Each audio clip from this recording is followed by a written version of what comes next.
Une question,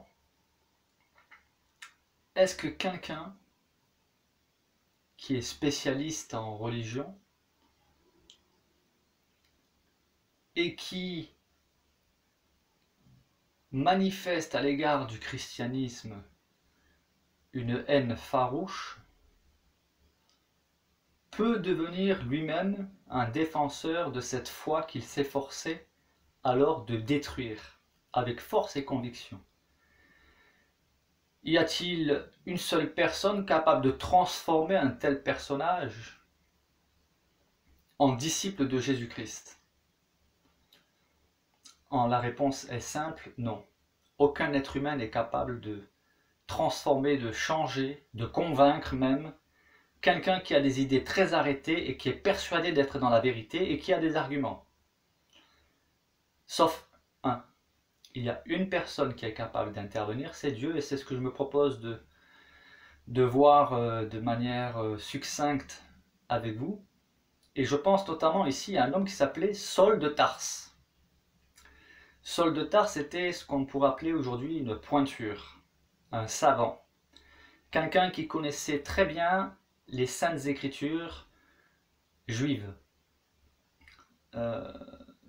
Et il était persuadé d'être dans la vérité, et pour bien saisir le caractère du personnage, il faut replacer l'histoire de sa conversion dans son contexte. Je me propose donc que nous lisions ensemble, enfin c'est moi qui vais lire, mais vous pouvez vérifier si vous avez une Bible. Alors j'ai la même Bible que j'ai montrée dans une précédente vidéo, la Louis II 1910, et j'ai aussi les textes en grec et en hébreu. Là notamment il s'agit du grec, donc j'ai pu vérifier le texte. Je propose une première lecture dans le livre des Actes, le chapitre 6, les versets 7 à 15, qui nous parle de l'arrestation d'un homme de Dieu qui s'appelait Étienne. Alors, Actes, le chapitre 6, les versets 7 à 15.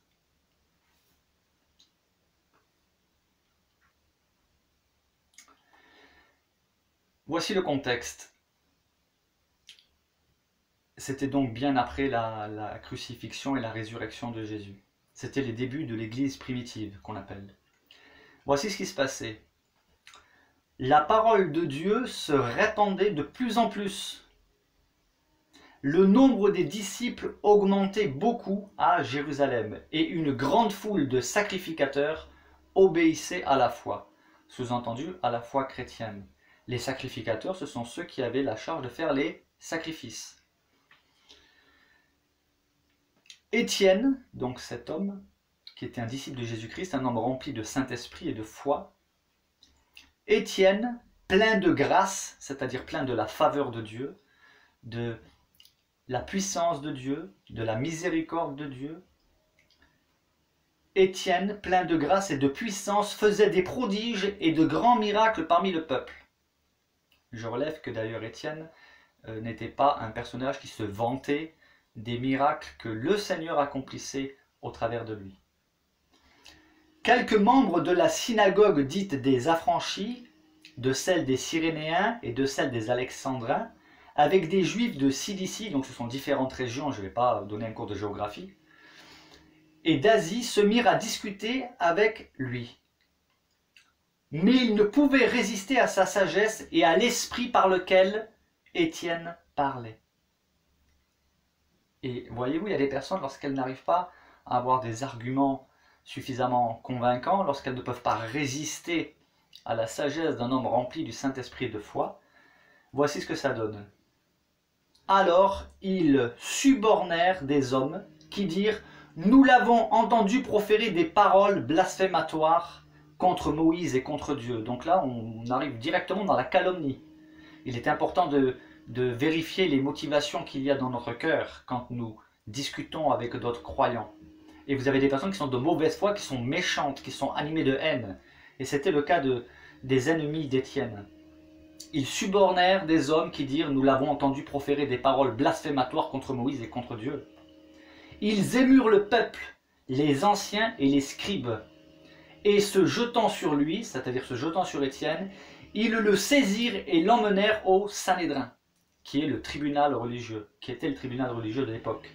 Ils produisirent de faux témoins, qui dirent « Cet homme ne cesse de proférer des paroles contre le lieu saint et contre la loi. Car nous l'avons entendu dire que Jésus, ce Nazaréen, détruira ce lieu et changera les coutumes que Moïse nous a données. » En réalité, ils n'ont rien compris au propos de Jésus. Jésus avait dit « Détruisez ce temple et en 3 jours je le rebâtirai. » Et ils ne sont pas allés plus loin que les apparences.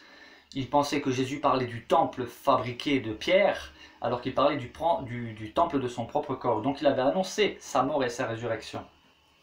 Mais ils ne l'avaient pas compris. Et tous ceux qui siégeaient au Sanhédrin, c'est-à-dire au tribunal, ayant fixé les regards sur Étienne, son visage leur parut comme celui d'un ange. Et oui, Dieu met une marque sur le visage des personnes qui lui appartiennent et qui défendent sa cause, sous l'onction du Saint-Esprit. C'est donc une première lecture. Ensuite, il y a le discours d'Étienne que je ne vais pas lire dans sa totalité parce qu'il est relativement long. Et je vous propose d'aller directement. Vous pouvez lire le discours d'Étienne dans le chapitre 7, les versets 1 à 53. Et arriver directement à ce qu'on appelle le... Enfin, ce qu'on appelle, non, c'est pas ce qu'on appelle, c'est ce qui a été le martyre d'Étienne. Donc Étienne va tenir un long discours où il va rappeler l'histoire du peuple d'Israël et jusqu'au moment où il va les mettre face à leur incrédulité et leur résistance obstinée. Et là, nous pouvons lire la réaction de ses auditeurs. En entendant ces paroles, les paroles d'Étienne, ils étaient furieux dans leur cœur parce qu'ils ne pouvaient pas répliquer, ils ne pouvaient pas résister. Il les a mis devant leur propre péché. En entendant ces paroles, ils étaient furieux dans leur cœur et ils grinçaient des dents contre lui. Et vous avez des personnes comme ça qui vont grincer des dents contre vous si vous les mettez en face de leur propre péché. Ils grinçaient des dents contre lui, mais Étienne, rempli du Saint-Esprit et fixant les regards vers le ciel, vit la gloire de Dieu et Jésus debout à la droite de Dieu. Et il dit, voici, je vois les cieux ouverts et le Fils de l'homme debout à la droite de Dieu. Alors qui est ce Fils de l'homme? Le Fils de l'homme, pour comprendre dans la bouche des Juifs de l'époque, ça avait tout son sens. Il suffit de lire le livre du prophète Daniel pour comprendre que l'expression le Fils de l'homme fait allusion au Messie. C'est ce qu'est en train de dire Étienne. Et c'est ce qui va d'ailleurs mettre encore plus en colère ceux qui veulent sa mort. Il dit, je vois le Fils de l'homme debout à la droite de Dieu. Il est en train de leur dire, je vois le Messie debout à la droite de Dieu, sous-entendu, Dieu le Père. Et ça, il faut le comprendre. Il faut lire le contexte et comprendre la Bible dans son ensemble. Ça va beaucoup plus loin, tellement ils étaient hargneux. Ils poussèrent alors de grands cris en se bouchant les oreilles. Ils ne pouvaient pas entendre ça. C'était un blasphème pour eux. C'était insupportable. Ils se bouchaient les oreilles, ils se précipitèrent tous ensemble sur lui, le traînèrent hors de la ville et le lapidèrent. La violence, c'est l'arme qu'utilisent ceux qui n'ont plus d'arguments finalement. La violence peut être verbale, et là elle est allée jusqu'à la violence physique qui a mené jusqu'à la mort. Ils le traînèrent hors de la ville et le lapidèrent. Les témoins, il y avait des témoins de ces événements, déposèrent leurs vêtements aux pieds d'un jeune homme nommé Saül. Et ils lapidaient Étienne, qui priait et disait, voilà comment se comporte le chrétien. Il est en train de se faire lapider par des gens qui le haïssent, et lui il priait et disait, Seigneur Jésus, reçois mon esprit. Puis s'étant mis à genoux, il s'écria d'une voix forte, Seigneur, ne leur impute pas ce péché. Et après ces paroles, il s'endormit, car le Seigneur a soulagé la mort de son serviteur. Et nous pouvons lire dans la suite, le livre des Actes, donc le chapitre 8, les versets 1 à 4. que Saul, le personnage dont je vais vous parler, Saul, avait approuvé le meurtre d'Étienne, il était d'accord. Il y eut ce jour-là une grande persécution contre l'église de Jérusalem, et tous, excepté les apôtres, se dispersèrent dans les contrées de la Judée et de la Samarie. Des hommes pieux ensevelirent Étienne et le pleurèrent à grand bruit. Et Saul, de son côté, ravageait l'église. Pénétrant dans les maisons, il en arrachait hommes et femmes et les faisait jeter en prison. Cet homme-là, il n'y avait aucun moyen de le convaincre. Aucun argument, aucune explication, aucune discussion possible pour le convaincre. Mais Dieu, lui, a des moyens, quelquefois, extraordinaires, puissants, on pourrait même dire radicaux, lorsqu'il choisit un homme pour en faire son serviteur.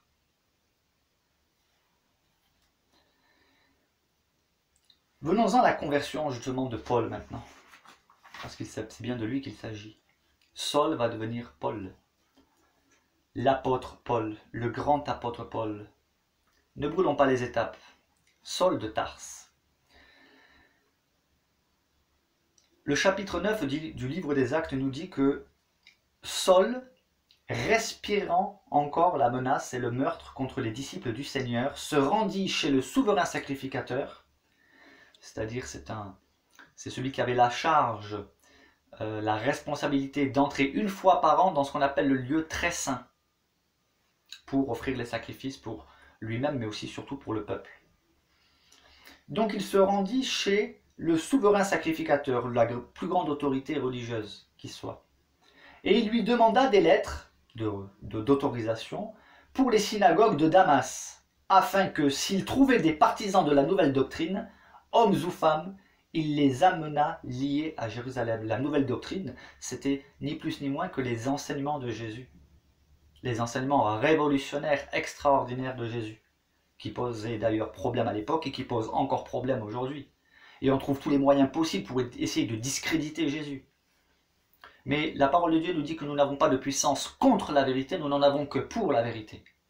Et ce que nous ne pouvons pas démontrer par des arguments, le Seigneur s'en occupe par des actions de sa part. C'est ça la force du chrétien. Je suis bien convaincu qu'aucun de mes arguments, aucune de mes explications, ni même cette vidéo, ne pourra convaincre qui que ce soit. Sauf si le Seigneur ouvre le cœur, comme il le fit pour Lydie, une certaine Lydie, dont il est dit que pendant que Paul prêchait, le Seigneur ouvrit le cœur de Lydie. Et c'est ce que je souhaite, que le Seigneur ouvre votre cœur. Revenons-en à notre Saul, qui respirait la menace et le meurtre contre les disciples du Seigneur. Il a donc obtenu ces lettres pour se rendre à Damas et pour capturer les chrétiens. Comme il était en chemin, le Seigneur a prévu quand même une rencontre, il a prévu à un moment donné de dire stop. Et on comprend d'ailleurs par déduction que finalement les chrétiens terrorisés par Saul priaient pour lui, parce que c'est un commandement de Jésus de prier pour nos ennemis. Et quand on prie, le Seigneur entend, il est capable d'intervenir, au-delà de ce que nous pouvons imaginer ou penser. Voici que notre Saul était en chemin, il va lui arriver quelque chose à laquelle il ne s'attendait pas. Vous pouvez venir avec tous les arguments que vous voulez, si Dieu lui dit stop, c'est stop. Dieu connaît votre cœur, Dieu connaît comment toucher les profondeurs de votre cœur, Dieu sait utiliser les circonstances qui vont vous amener à genoux, à capituler devant lui. Et là, vous n'aurez plus aucun argument. Voici donc que Saul était en chemin et il approchait de Damas. Tout à coup, une lumière venant du ciel resplendit autour de lui. Il tomba par terre. Tu es debout aujourd'hui? Tu es fier? Tu penses connaître beaucoup de choses? Le Seigneur peut t'amener à terre. Pour t'humilier, mais pas t'humilier comme on l'entend aujourd'hui. Étymologiquement, humilier, c'est rendre humble. Il faut être humble devant la parole de Dieu et devant Dieu. Comme il était en chemin et qu'il approchait de Damas, tout à coup une lumière venant du ciel resplendit autour de lui. Il tomba par terre et il entendit une voix qui lui disait, parce que le Seigneur sait se faire entendre, Saul, Saul, il l'appelle par son nom parce qu'il connaît ton nom. Il connaît le nom de chacun d'entre nous, il connaît même le nombre de nos cheveux qu'il y a sur notre tête. Saul, Saul, pourquoi me persécutes-tu? Parce que celui qui persécute les chrétiens persécute Jésus, il faut le savoir. Pourquoi me persécutes-tu? Saul répondit, qui es-tu, Seigneur? Il ne le connaissait pas, c'est évident. Et le Seigneur lui dit, alors ce qu'il lui dit, ça devait être dur à entendre pour quelqu'un qui persécutait les chrétiens. Alors on ne les appelait pas encore chrétiens à ce moment-là, mais on les appelait les disciples du Nazaréen, la nouvelle voie, la nouvelle doctrine. Le Seigneur lui répondit, je suis Jésus, que tu persécutes. Il te serait dur de reguimber contre les aiguillons.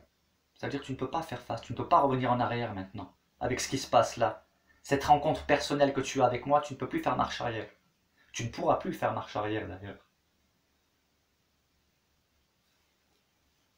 Tremblant et saisi d'effroi, où est donc passée l'arrogance de notre Saul de Tarse, sa force, son assurance, sa méchanceté?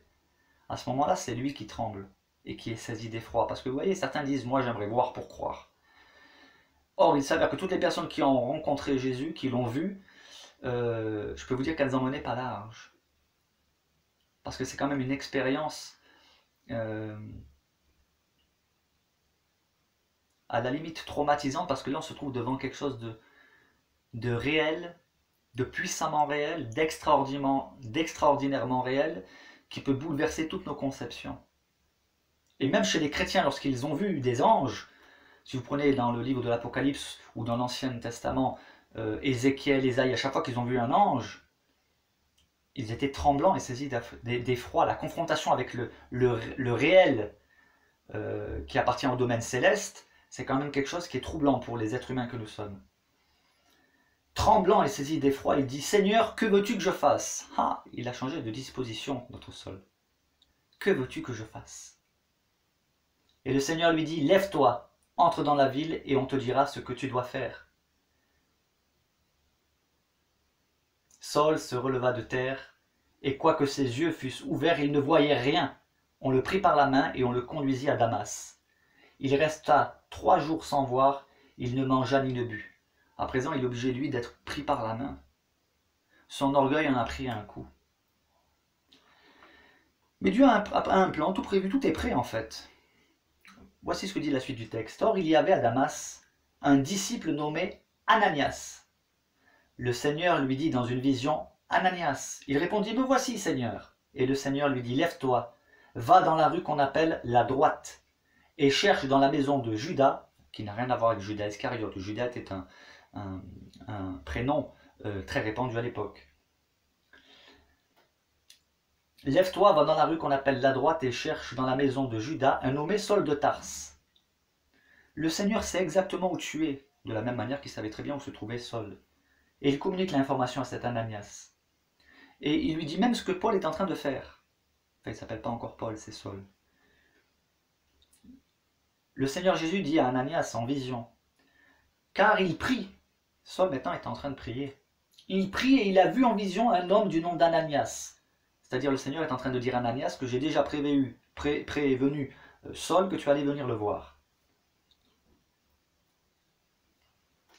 Il a vu en vision un homme du nom d'Ananias qui entrait, qui lui imposait les mains afin qu'il recouvrât la vue. Ananias répondit, alors on voit aussi, il y a une touche humoristique je trouve, parce que là il est en train de, Ananias discute dans une vision avec le Seigneur, ce qui est glorieux, le Seigneur lui donne des indications et il remet en cause les indications que lui donne le Seigneur, il semble même vouloir informer le Seigneur quand même de qui est Saul. Seigneur, attends, il n'y a pas un problème là, tu es sûr que tu... Est-ce que tu connais Saul au moins? Voilà, je trouve que c'est risible, mais c'est humain. Et il nous dit, voilà ce que Ananias dit au Seigneur. Seigneur, j'ai appris de plusieurs personnes tous les mots, M-A-U-X, le mal au pluriel. Tous les maux que cet homme a fait à tes saints dans Jérusalem. Les saints, ce sont les chrétiens. Saints, ça veut dire mis à part. Et il est en train de dire au Seigneur, et il a ici des pouvoirs de la part des principaux sacrificateurs pour lier tous ceux qui invoquent ton nom, c'est-à-dire pour les amener, pour faire d'eux des prisonniers. Mais le Seigneur répond à Ananias, va, car cet homme est un instrument que j'ai choisi pour porter mon nom devant les nations, devant les rois et devant les fils d'Israël. Et je lui montrerai tout ce qu'il doit souffrir pour mon nom. Ananias sortit, et lorsqu'il fut arrivé dans la maison, il imposa les mains à Saül, en disant « Saül, mon frère, le Seigneur Jésus qui t'est apparu sur le chemin par lequel tu venais m'a envoyé pour que tu recouvres la vue et que tu sois rempli du Saint-Esprit. » Au même instant, il tomba de ses yeux comme des écailles, et il recouvra la vue. Il se leva et fut baptisé, et après qu'il eut pris de la nourriture, les forces lui revinrent. Il y a deux sortes d'écailles qui sont tombées des yeux de Saül. Les écailles physiques, c'est-à-dire qu'il a recouvré la vue, il avait perdu la vue, mais aussi les écailles spirituelles. À présent, tout son savoir va lui servir, car tout va prendre forme, tout va devenir clair pour lui, pour annoncer l'évangile.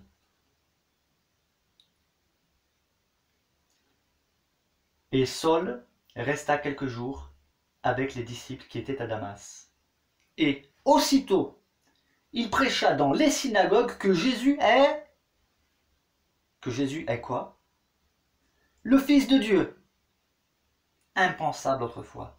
Et tous ceux qui l'entendaient prêcher étaient dans l'étonnement et disaient « Mais n'est-ce pas celui qui persécutait à Jérusalem ceux qui invoquent ce nom, ceux qui invoquent le nom de Jésus? Et n'est-il pas venu ici pour les amener liés devant les principaux sacrificateurs ?» Vous savez, les renseignements généraux, c'est pas nouveau, hein, ça existait déjà à l'époque. Ils étaient au courant de des pouvoirs que Paul avait. Hein. Cependant, Saül se fortifiait de plus en plus et il confondait les Juifs qui habitaient Damas, démontrant que Jésus est le Christ. Alors, une petite précision quand même, parce que quand il est dit qu'il confondait les Juifs, certains se jettent sur ce genre de verset pour dire, vous voyez, les Juifs, les Juifs, les Juifs. Bon. Jésus était juif, les premiers disciples étaient juifs, les premiers chrétiens étaient juifs, Saül de Tarse était juif, donc la Bible n'est pas antisémite. Il s'agit d'une catégorie parmi le peuple, une catégorie de religieux et de personnes qui suivaient ces religieux-là, qui étaient haineuses contre Jésus, mais on ne peut pas pointer du doigt les Juifs, d'accord? Parce que à ce compte-là, il faudrait aussi en vouloir aux Italiens, parce que les Romains qui ont maltraité Jésus, c'était des Romains, des Italiens, voilà, on dirait aujourd'hui. Donc voilà, c'est juste une petite parenthèse. Hein. Donc il s'agit bien des religieux. Il prêcha donc dans les synagogues, et il démontrait que Jésus est le Christ. Et au bout d'un certain temps, les Juifs, c'est-à-dire cette catégorie de personnes parmi le peuple juif qui était ennemi des chrétiens, se concertèrent pour tuer Paul. Oui, parce que maintenant il dérange, il faut le tuer, on n'a pas d'argument, on ne peut plus rien faire contre lui, sinon le tuer, c'est tout ce qu'on peut faire. Ils se concertèrent pour le tuer, et leur complot parvint à la connaissance de Saül. Parce que le Seigneur a aussi ses services de renseignement généraux, il arrive toujours à faire connaître l'information en temps voulu. On gardait les portes jour et nuit afin de lui ôter la vie. Mais pendant une nuit, les disciples le prirent et le descendirent par la muraille dans une corbeille. Lorsqu'il se rendit à Jérusalem, Saül tâcha de se joindre à eux, mais tous le craignaient. Les disciples avaient encore peur de lui, les autres, qui n'étaient pas au courant de sa conversion. Ne croyant pas qu'il fût un disciple, ils étaient incrédules. Alors Barnabas, l'ayant pris avec lui, le conduisit vers les apôtres et leur raconta comment, sur le chemin, Saül avait vu le Seigneur qui lui avait parlé et comment, à Damas, il avait prêché franchement au nom de Jésus. Il allait et venait avec eux dans Jérusalem et s'exprimait en toute assurance au nom du Seigneur. Il parlait aussi et disputait avec les hellénistes, mais ceux-ci cherchaient à lui ôter la vie. Les frères, l'ayant su, l'emmenèrent à Césarée et le firent partir pour Tarse. Oui, maintenant l'apôtre Paul, effectivement, lui-même a dû débattre. C'est important, les débats. Ils ont leur raison d'être dans le sens qu'ils peuvent être utilisés par le Seigneur pour toucher le cœur de l'un ou de l'autre, mais c'est une hérésie, c'est une erreur de croire que c'est parce qu'on est éloquent, parce qu'on a une grande connaissance, parce qu'on sait bien parler, qu'on peut convaincre. Jésus nous a demandé d'être des disciples qui témoignons de ce que nous avons vu, entendu, de ce que nous avons expérimenté, de ce que nous connaissons, mais en ce qui concerne la puissance de convaincre, cela ne nous appartient pas à nous. Alors Jésus avait dit que, en parlant de Saul, qui est devenu l'apôtre Paul, qu'il allait souffrir. Est-ce que cette parole s'est accomplie? Je propose, pour terminer, que nous allions dans la deuxième épître aux Corinthiens, le chapitre 11,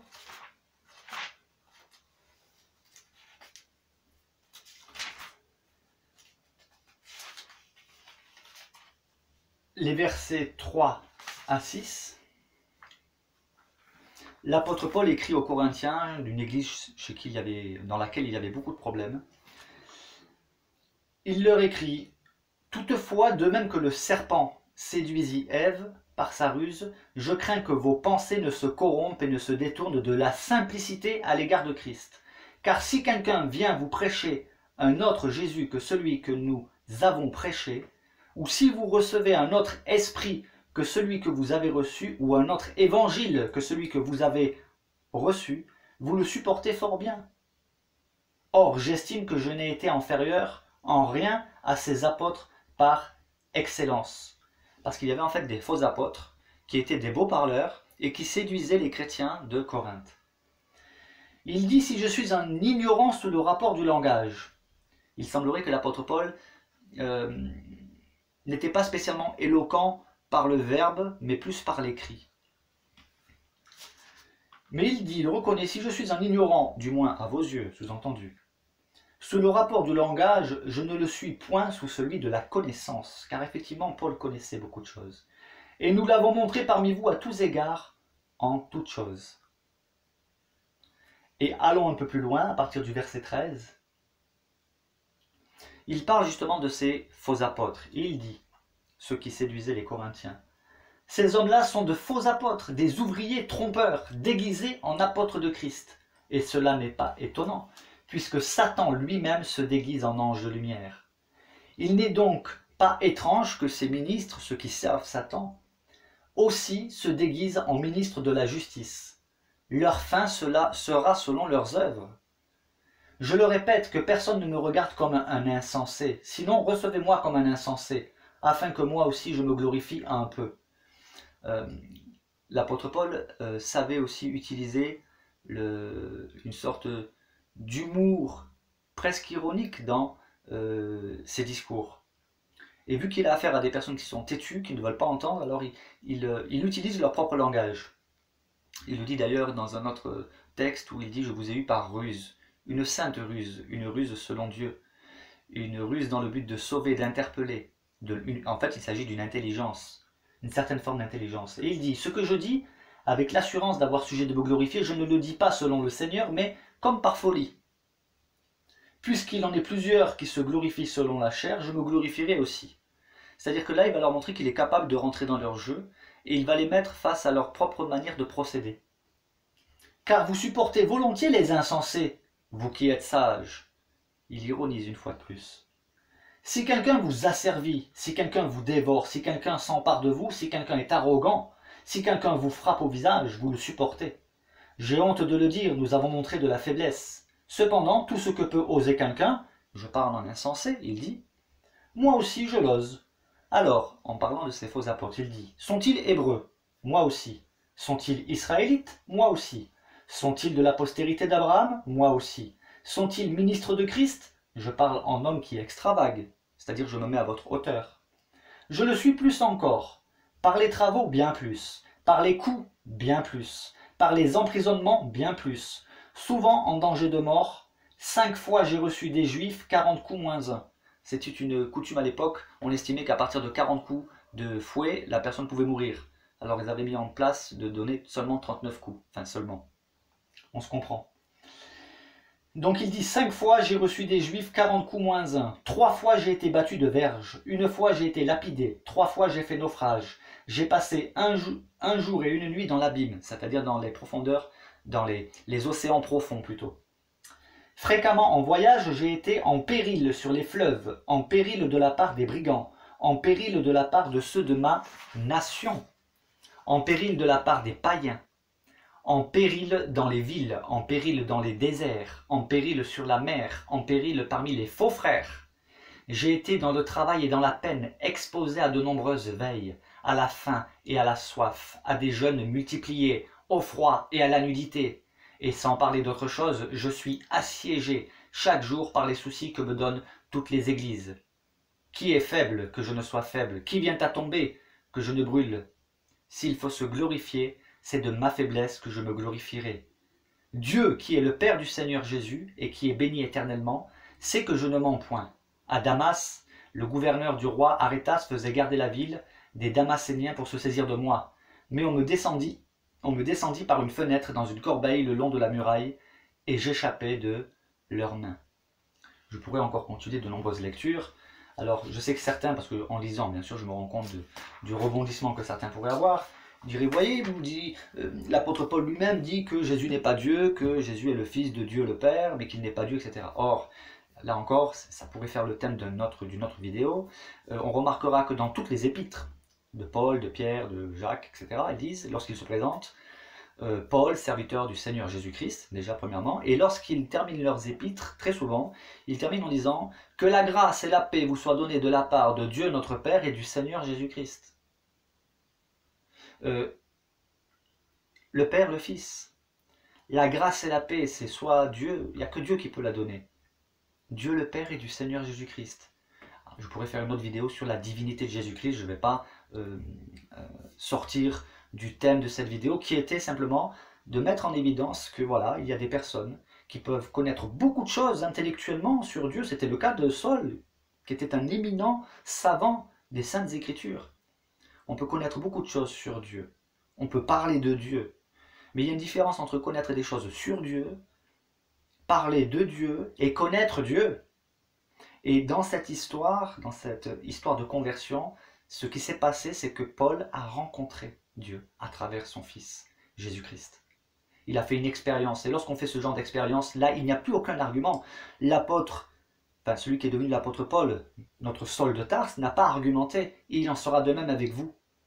Lorsque vous ferez une rencontre personnelle avec le Seigneur, et j'ai confiance en cela. D'ailleurs, les chrétiens, je vous encourage à prier.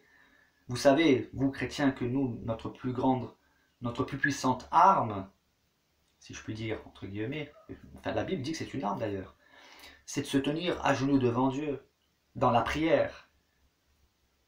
On ne peut pas convaincre par des paroles, par des arguments. On peut écrire tous les livres qu'on veut, on n'arrivera pas à convaincre. Mais priez, et j'arrose par la prière ce que je fais, ce que je prêche, ce que j'annonce. Voilà. Que le Seigneur vous bénisse, vous encourage, vous fortifie. Et à vous qui ne connaissez pas encore le Seigneur Jésus-Christ, je prie que, comme pour Saul, eh bien, des écailles tombent de vos yeux, afin que tout ce que vous avez appris, tout ce que vous connaissez, puisse prendre forme et puisse prendre un sens nouveau lorsque vous aurez fait cette rencontre personnelle avec le Seigneur Jésus-Christ. Amen.